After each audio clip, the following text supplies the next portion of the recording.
are changing our tone and changing our tune. Literally, there are many initiatives across the country aiming to help boost morale and spread messages of positivity and hope.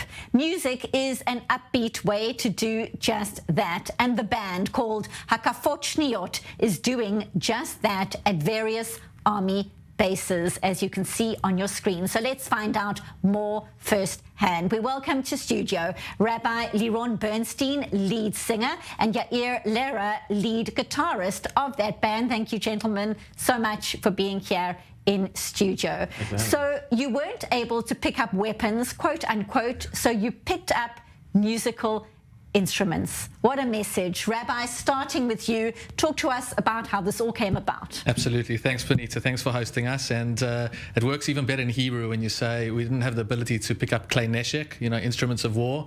We picked up klei nagina, instruments of music.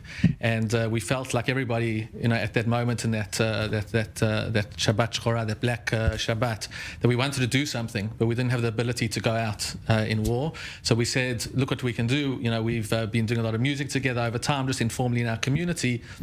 Let's go do something for the soldiers. We saw what was happening in terms of the massive efforts that there were to bring food to the soldiers and make barbecues. A friend of Yair reached out to him and said, can you come do some music? Yair said to me, am I up for singing? I said, absolutely. And that's how it began. And, we've been to over 20 locations, uplifted over 2,500 soldiers, and just spread the real good message and hope to the soldiers themselves and to the people back home.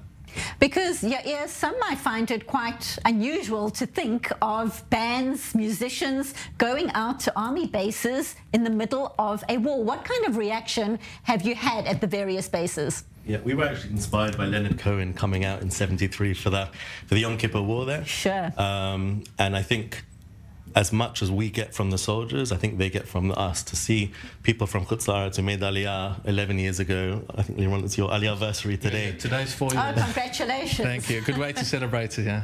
And drive all the way to the Gaza border, take out our instruments, plug into the monitor, and then just sing away. I think it's a very heartwarming thing, both for us and for the soldiers.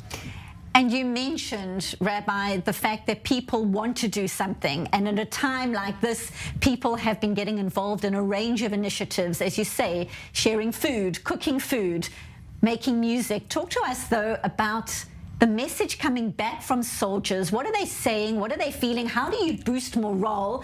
It's coming at a heavy cost, this fighting. So how do you help keep their spirits focused and uplifted? For sure. I think music has got tremendous power, as we know, to unite, to uplift, to inspire. We get to the different bases, and every time we get to a different base, it's a different scenario, different group of soldiers. And so we want to tap into the space that they're in. Some of them have been on very difficult missions. Some of them are dealing with medical evacuations, all different types of soldiers.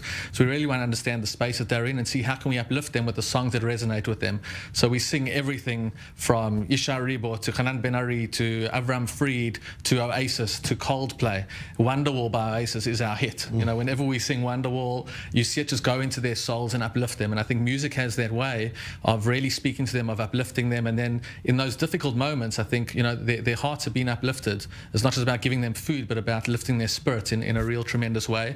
And we share that message that we've come from Chutz La'aretz, from the diaspora. We chose to make this our home. They're protecting our home. We look up to them as our heroes, and we're so grateful for everything that they do. And we're here on behalf of all of the home front to support the front line and to show them that. And they appreciate it tremendously. They send us their own videos and pictures afterwards. They send us WhatsApp notes afterwards to say, you don't know how the soldiers woke up the next morning after what we had done, and that's tremendously rewarding. And we're very grateful and humble to be able to do such a thing. And Yair, talk to us about the communities in London, watching, seeing your videos, seeing the work that you are doing, following what you are doing. What kind of reaction or impact is being felt from the UK right now? I think it can be very draining, especially after October 7th, to be consuming news the whole time, and kind of there are a lot of negative stories and you kind of get sucked in, and then suddenly there is this positive story, these guys not from Israel who are doing something different, doing something positive. I think it definitely spreads a message of positivity, and we're getting letters from all over the world and messages for people, sponsorship, and it has this kind of roll-on effect that the more love that is spread, we're spreading, and it's spreading across the world as well. What is your standout moment? You've been doing this for several weeks now. You've seen a range of people, different ages, different stages. Talk to us about what stood out for you, the message that really struck, so to speak, at your heartstrings. Yeah. The humanity that we see in our soldiers, what's unique about the soldiers in Israel is the people's army. So all these soldiers are our brothers, our cousins, our friends, our family members, and we're all 1 degree away. And there was one moment where we got to this unit that was about to go into Gaza the next day in Kibbutz Zikim, and while we're singing, someone whispers into my ear, one of the soldiers says, "We've got a khatan here." So this guy, a groom, we've got a groom. And so we got very excited. We started singing the traditional Jewish wedding songs for the groom, and then the next groom came. We had them on top of each other and really started singing, and everybody was dancing. We ended off with Ed Sheeran's "Perfect" and had them dancing together. So that was very special. Well, that is a perfect way for us to end this update. Thank you so much. The band, Hakafot Shnyiot, Rabbi Leron, Bernstein and Yair, Lehrer, thank you so much for being here in studio, and wishing you all the best with your initiative.